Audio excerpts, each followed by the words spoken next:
तो प्यारे बच्चों, मैं यूट्यूब चैनल गुरु जी में आपका स्वागत है। और मैं उम्मीद करता हूं कि आप जहां भी होंगे अच्छे होंगे, स्वस्थ होंगे और मस्त होंगे। तो आज के लिए देखेंगे, आज का क्लास बहुत ही बढ़िया होने वाला है, जो कि देखेंगे क्लास 10 का ईपी बोर्ड का क्या है, विज्ञान है। इसमें बहादुर क्या है कि इसमें जो है हमारा फिजिक्स से भी है, फिजिक्स से भी क्वेश्चन है, और इसमें केमिस्ट्री का भी यानी रसायन विज्ञान का भी क्या है, प्रश्न है।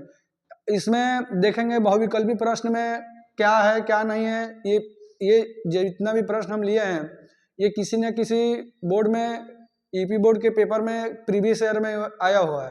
तो चलिए हम देखते हैं, आगे बढ़ते हैं, नेक्स्ट करते हैं। देखिए पहला प्रश्न क्या कर रहा है।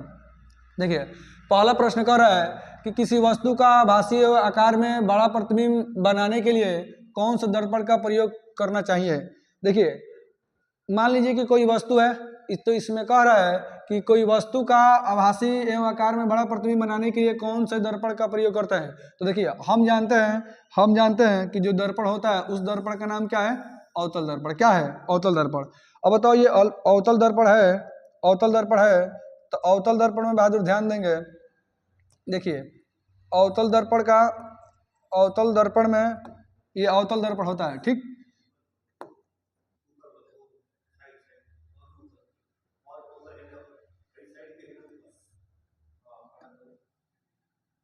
व्हाइट वाला, ये वाला, ठीक, ध्यान देंगे। देखिए तो कौन दर्पण होगा बहादुर हमारा अवतल दर्पण। क्या होगा, अवतल दर्पण। ये वाला सही से नहीं रह करके इसको देख लेना, ठीक है, अवतल दर्पण, ठीक है, ध्यान देंगे। चलिए बहादुर देखेंगे, तो इसमें हमारा जो होगा दर्पण, बताओ उस दर्पण का क्या नाम है। तो उस दर्पण को हम कहेंगे अवतल दर्पण। देखिए अवतल दर्पण में क्या होता है कि जो प्रतिबिंब बनता है उसका, इसमें प्रतिबिंब कैसा बनता है, तो इसमें लिखेंगे बहादुर आभासी एवं आकार में बड़ा बनता है, आकार में बड़ा बनता है। और जो उत्तल दर्पण में होता है, उत्तल दर्पण में जो होता है इसमें बनता है आभासी एवं आकार में छोटा प्रतिबिंब बनता है। कैसा बनता है, छोटा। तो देखिए इसमें ध्यान देंगे, इसमें क्या होता है कि जब अवतल दर्पण की बात होती है तो अवतल दर्पण में जो प्रतिबिंब बनता है ना, देखिए इसमें क्या है कि आभासी एवं आकार में क्या बनता है, बड़ा बनता है। और जब उत्तल दर्पण की बात होती है तो उत्तल दर्पण में जो प्रतिबिंब बनता है इसमें क्या होता है कि वस्तु से क्या बनता है, हमेशा छोटा बनता है। और तो ये समतल दर्पण है, समतल दर्पण में जो प्रतिबिंब होता है इसमें बनता है प्रतिबिंब समतल दर्पण में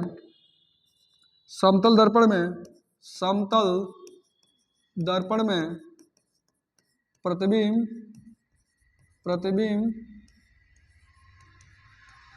बराबर, अर्थात कह सकते हैं एक समान बनता है। कैसा बनता है, एक समान बनता है, ठीक।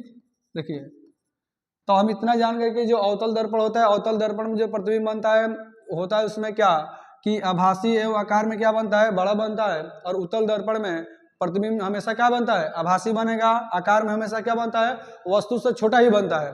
और जो समतल दर्पण है, समतल दर्पण में क्या होता है कि जो प्रतिबिंब बनता है इसमें बराबर बनता है, अर्थात कह सकते हैं एक समान बनता है। देखिए पेपर में बहादुर ये भी पूछ सकता है, 2 नंबर में ये भी पूछ सकता है कि उत्तल दर्पण का उपयोग बताइए। तो लिखेंगे उत्तल दर्पण का उपयोग, उत्तल दर्पण का उपयोग। देखिए उत्तल दर्पण के उपयोग में पहला लिखेंगे क्या, पहला लिखेंगे ना, वाहनों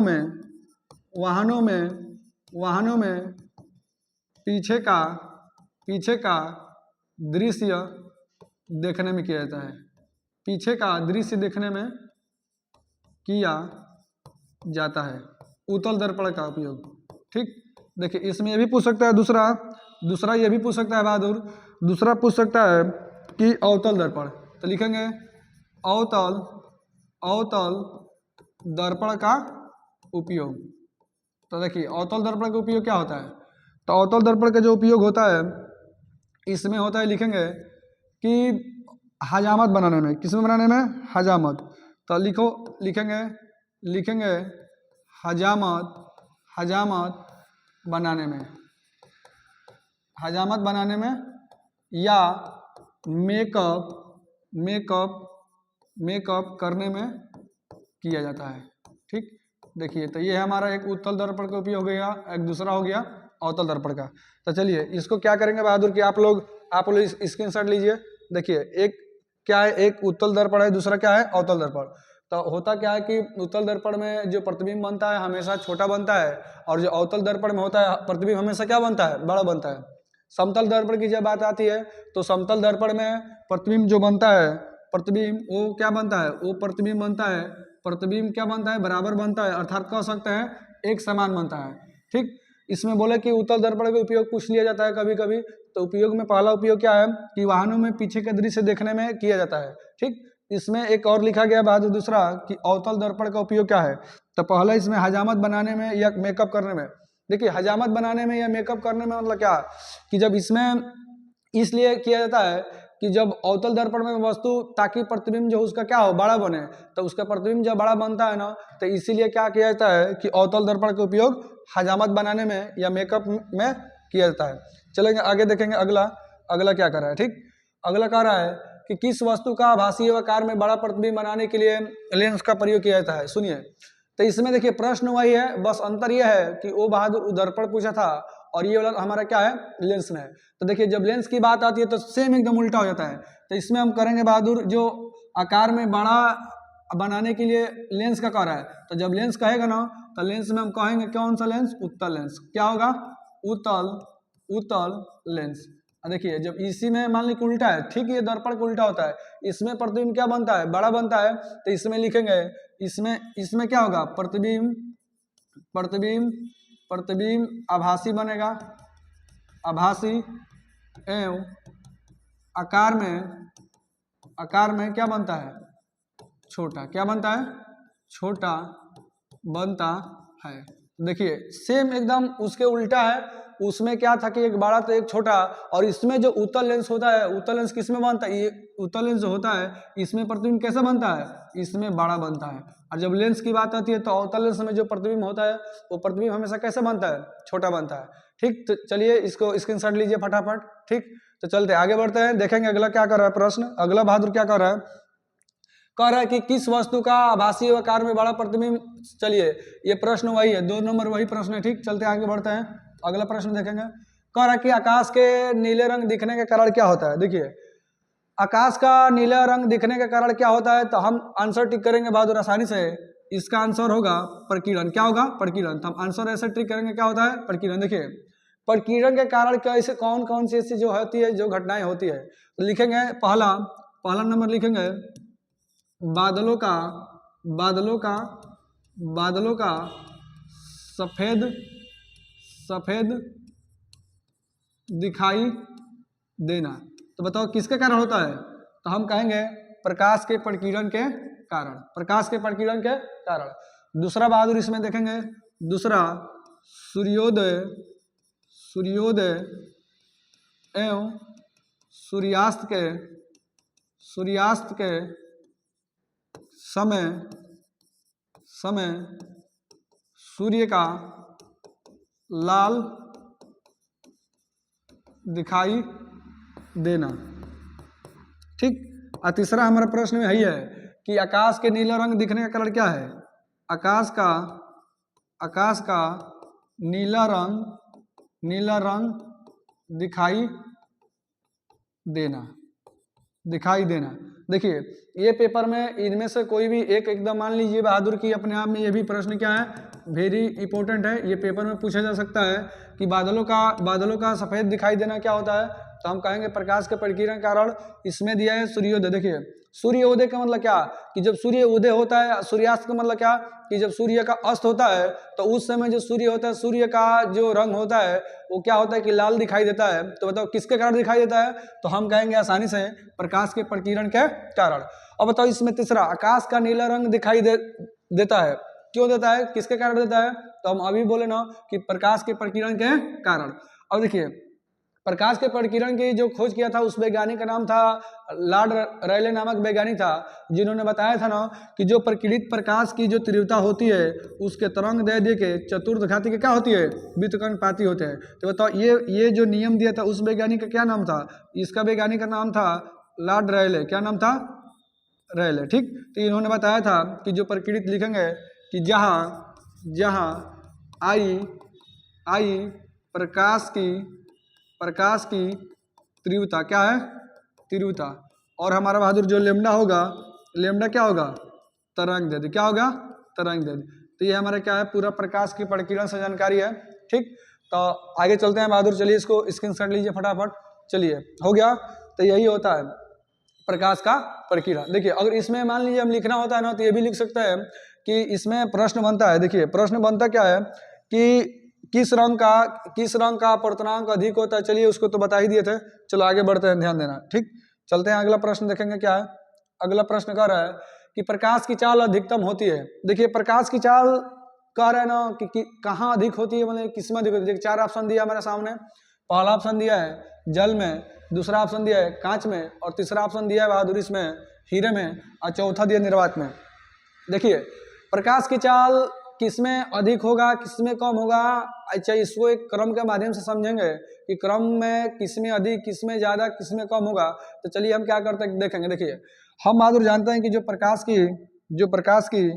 प्रकाश की चाल होती है। देखिए, बनाएंगे इसमें पहला बनाएंगे कि प्रकाश की चाल 3 गुणे 10 के पावर 8 मीटर प्रति सेकेंड होती है। कितना होती है? 3 गुणे 10 के पावर 8 मीटर प्रति सेकेंड होती है। देखिए, जो प्रकाश की चाल होती है 3 गुणे 10 के पावर कितना होता है? 8 मीटर प्रति सेकेंड। अब इसमें देखेंगे दूसरा ये लिखेंगे बहादुर। ठीक, दूसरा लिखेंगे कि जो हमारा किसमें ये प्रकाश की चाल है वो किसमें अधिक होगा। तो देखिए, जो प्रकाश की चाल की अधिकतम की बात कर रहे हैं ना, तो हम लिखेंगे प्रकाश की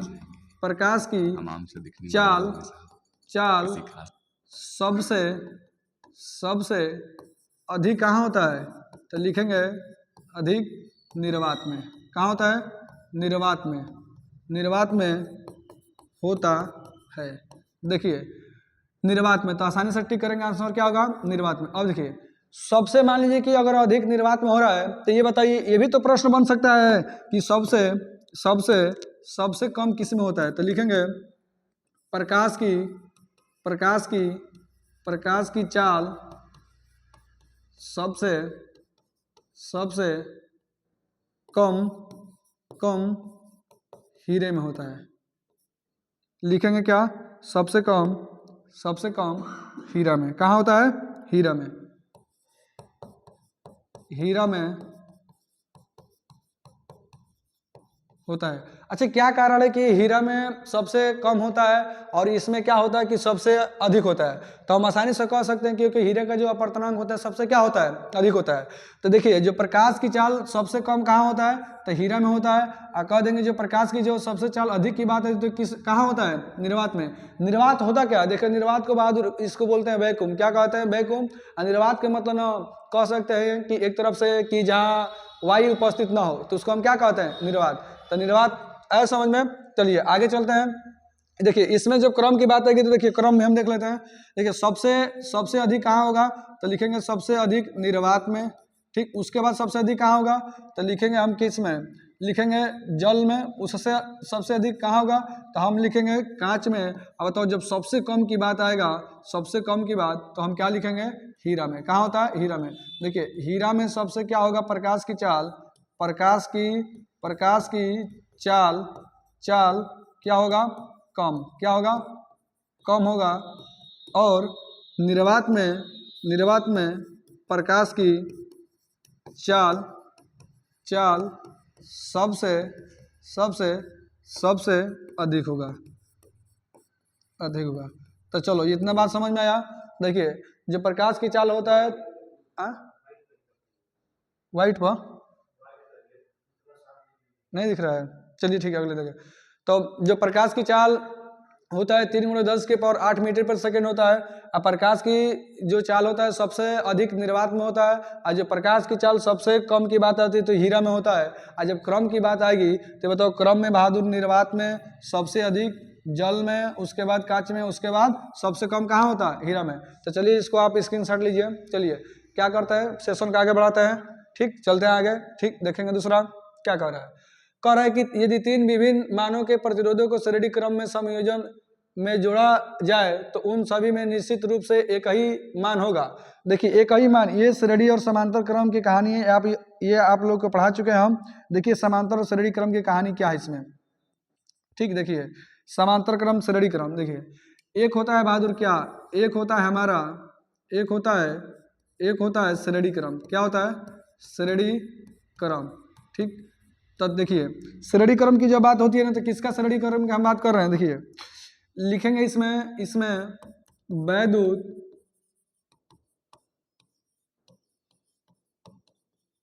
प्रतिरोधों का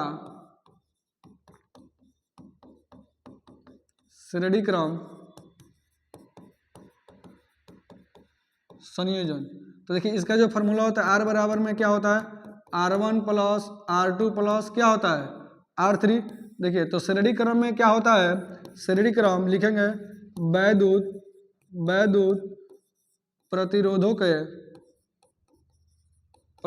के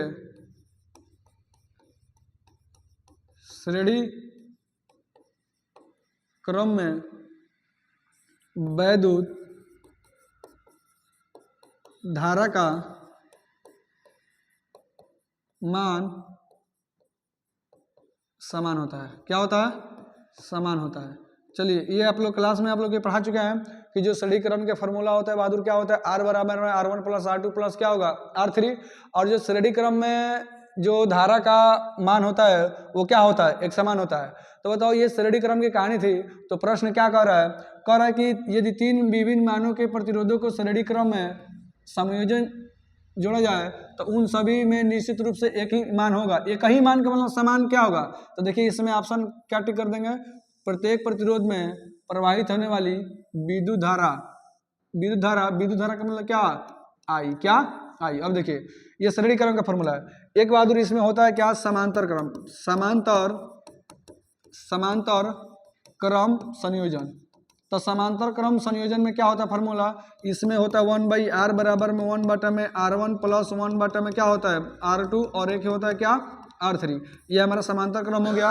और देखिए इसमें भी होता है, लिखेंगे कि वैद्युत प्रतिरोधों के समांतर क्रम संयोजन में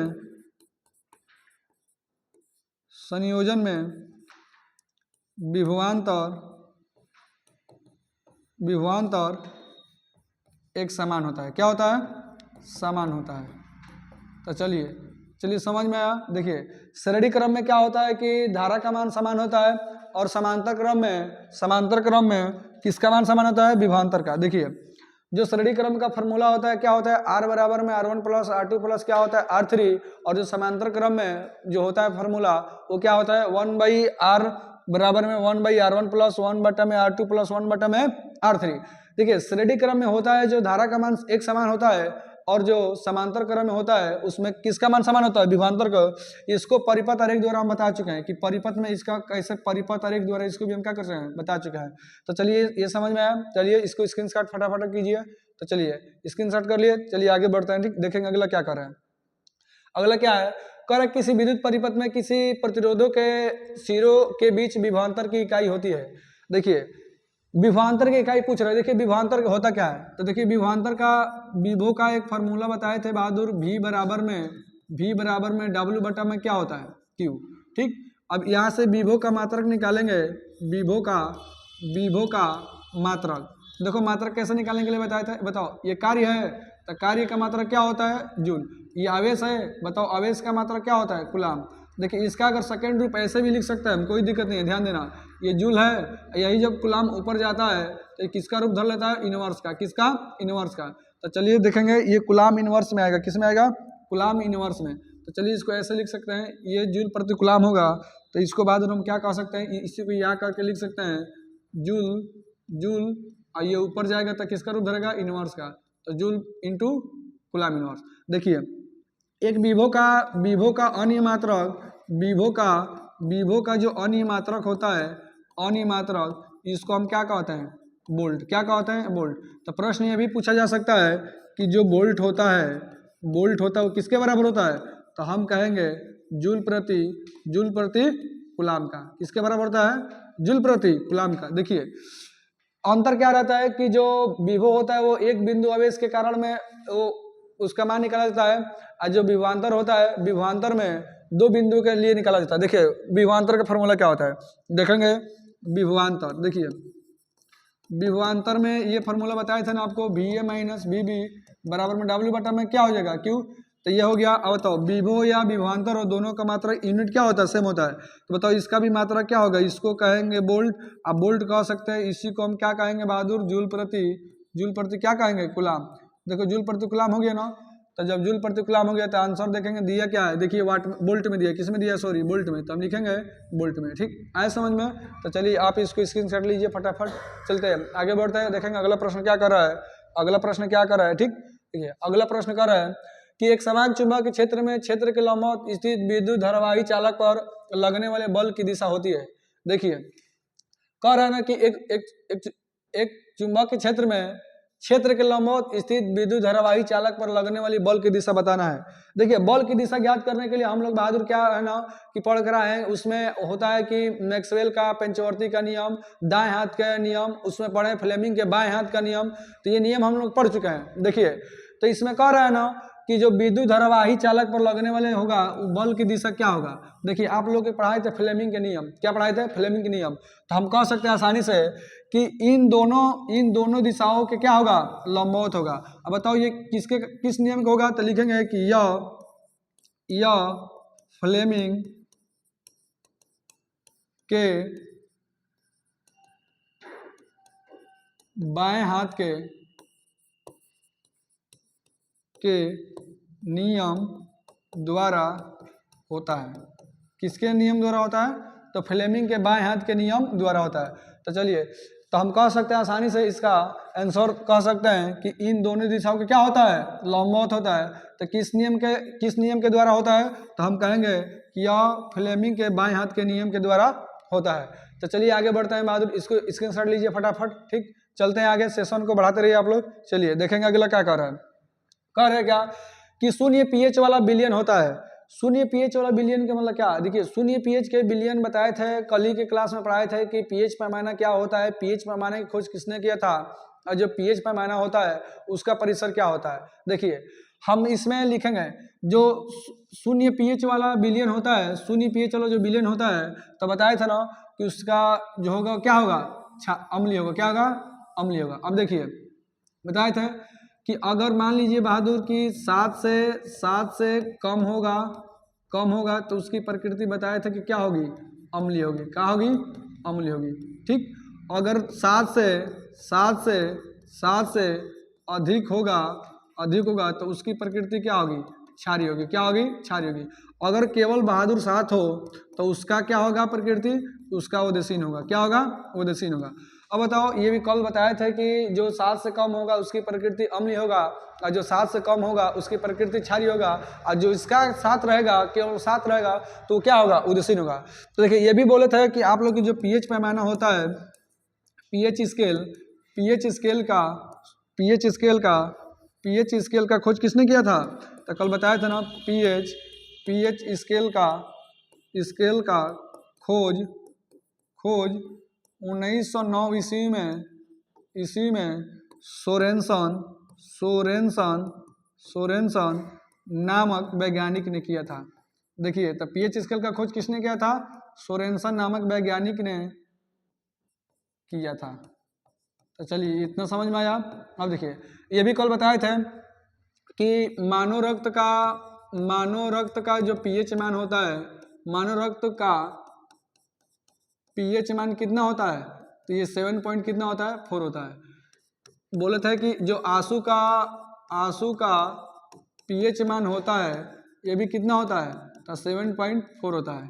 देखिए शुद्ध जल का पीएच मान पूछ लिया जाता है, तो शुद्ध जल का पीएच मान कितना होता है, तो इसका केवल 7 होता है। देखिए जब पीएच स्केल की खोज सोरेनसन नामक वैज्ञानिक ने किया ना, तो इन्होंने बताया कि जो उस स्केल का जो परिसर होता है वो परिसर कहाँ तक होता है, तो ये भी बोले थे कि पीएच स्केल का परिसर, पीएच स्केल का परिसर 0 से कहाँ होता है, 14 तक होता है।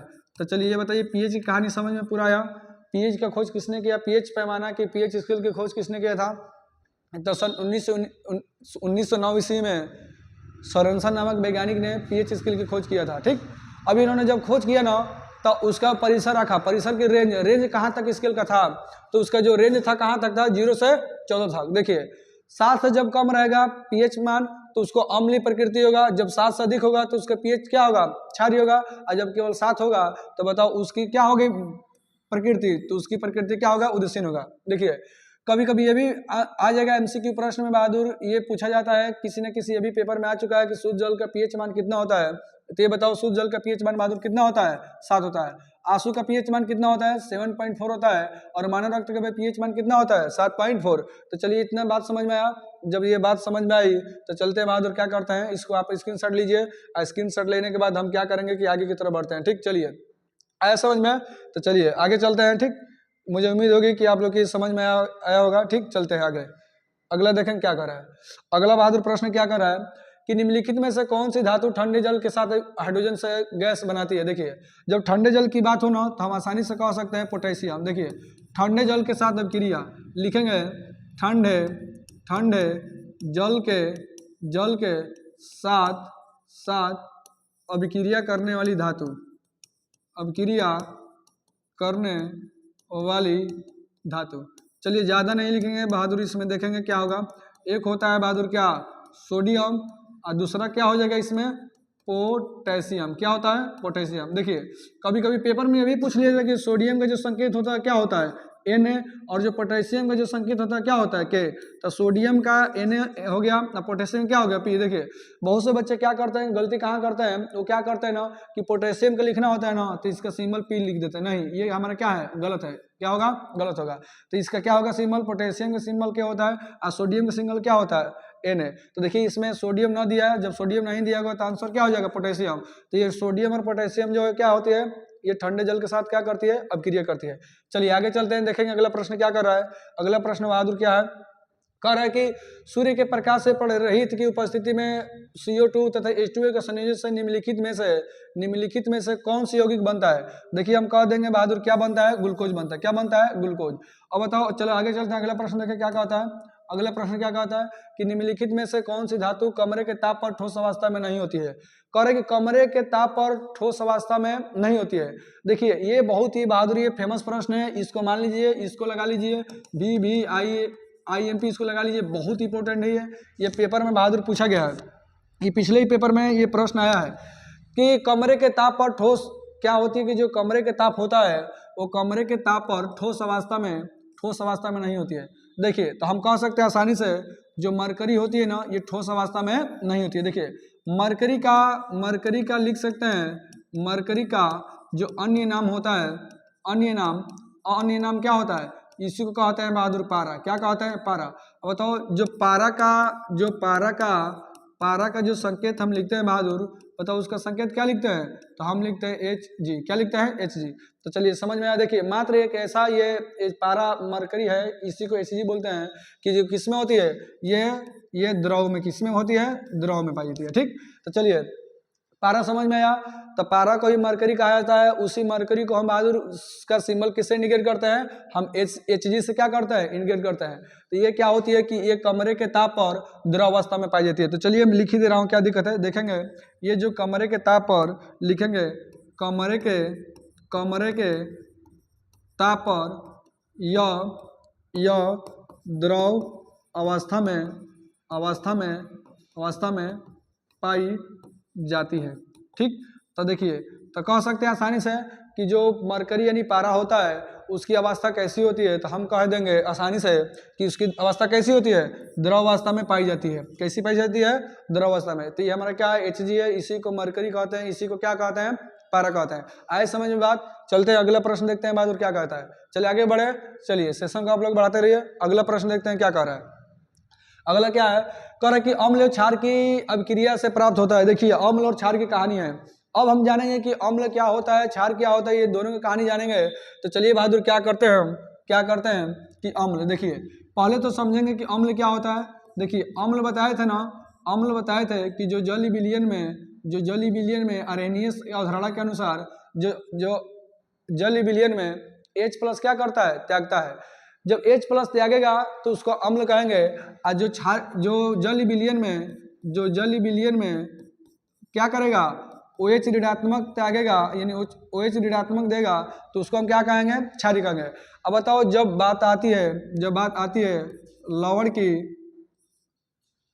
लवण की, तो क्या होता है, इसमें न H होता है और न क्या होता है, न H+ होता है, न OH होता है, दोनों नहीं होता है। अर्थात इसको कह सकते हैं ये NaCl हमारा क्या है, ये लवण है। देखिए NaCl का साधारण नाम पूछा जाएगा तो इसको कहते हैं क्या, नमक। और जब इसका रासायनिक नाम पूछा जाएगा तो इसको कहते हैं सोडियम क्लोराइड। क्या होता है, सोडियम क्लोराइड। अब देखिए प्रश्न चलते हैं। प्रश्न क्या कह रहा है कि जब अम्ल और क्षारक की अभिक्रिया प्राप्त होता है। देखिए अम्ल, तो देखिए अम्ल है, अम्ल की अभिक्रिया किसके साथ कराना है, क्षार के साथ। देखिए क्या बनता है, लवण बनता है, उसके बाद क्या बनता है, जल बनता है। देखिए अम्ल क्या होता है, H+। चलिए ये तुम्हारा, ये मान लेते हैं बहादुर HCl है, ठीक, अम्ल है। ये क्षार है, ये हमारा क्या है, क्षार NOH। देखिए जिसमें H+ की उपस्थिति है उसको अम्ल कहते हैं, और जिसमें OH पाया जाता है उसको क्या कहते हैं, क्षार कहते हैं। इसकी अभिक्रिया हमको कराना है। देखिए इस पर माइनस होता है, इस पर प्लस होता है, इस पर प्लस होगा तो इस पर भी क्या होता है, प्लस होता है। तो प्लस वाला किसके साथ जाएगा, इसमें देखिए Cl का जो होता है बहादुर, Cl का क्या होता है, इस पर माइनस होता है। क्या होता है, माइनस। ये H+ में होता है तो ये Cl किस में होगा, माइनस वाला। तो माइनस वाला किसके साथ जाएगा, प्लस के साथ। तो देखिए NaCl हो गया, ये जल, तो OH मिलकर क्या बना देता है, जल। तो देखिए ये हमारा बहादुर क्या है, इसको कहेंगे क्या, इसको आसानी से बोलेंगे लवण। इसको क्या कहेंगे, लवण। और ये साथ में क्या बन रहा है, जल। देखिए इस पूरी अभिक्रिया को हम क्या कहते हैं, उदासीनीकरण। क्या कहते हैं, उदासीनीकरण। तो बताओ समझ में आया।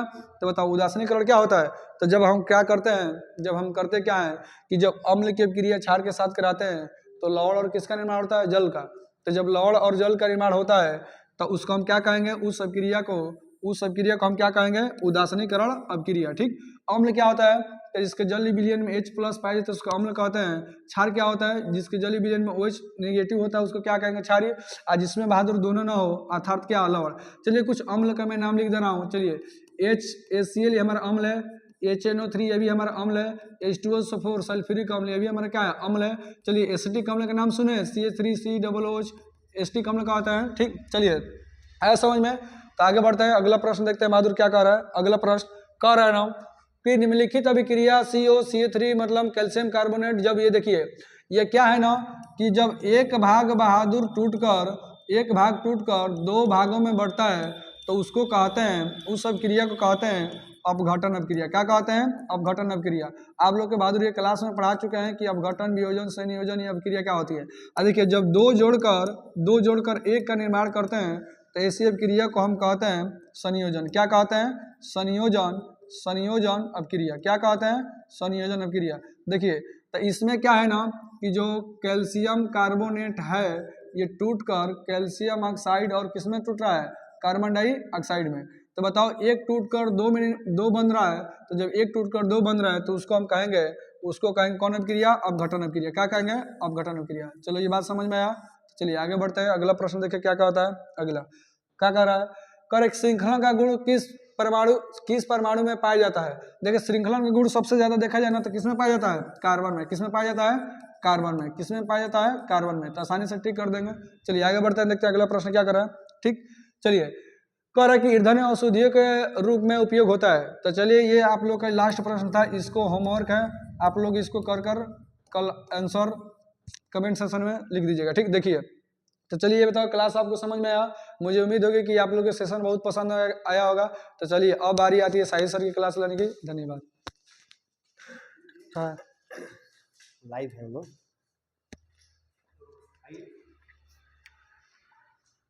तो जैसे कि हमारे जो सर हैं, उनका नाम है राकेश सर, ठीक है, और ये आसम से आते हैं और सर बहुत अच्छा पढ़ाते हैं। और हमारे गुरुकुल में जो है सर ऑनलाइन टीचर है, तो सर को सपोर्ट कीजिए और शेयर भी कीजिए, ठीक है। और इनका वीडियो, अभी ये जो वीडियो पढ़ा रहे थे सर, वो यूट्यूब पर मैं अपलोड करूँगा, आप उसको देखिएगा, अंत तक देखकर उसको लाइक कीजिएगा, शेयर भी कीजिएगा, ठीक है। कोई क्वेश्चन पूछना हो तो बताइएगा, बोलिए, एक एक लाइक हो जाए फटाफट। हम लोगों की आवाज़ आ रही है? चलिए बहुत बढ़िया, वेरी गुड, धन्यवाद। ठीक ठाक रंगे दादा, एकदम बढ़िया सर। चलिए पढ़ाई लीजिए। वो चल रहा है कि बंद हो गया है? चल रहा है कि बंद हो गया है? वीडियो बनाया ना 60।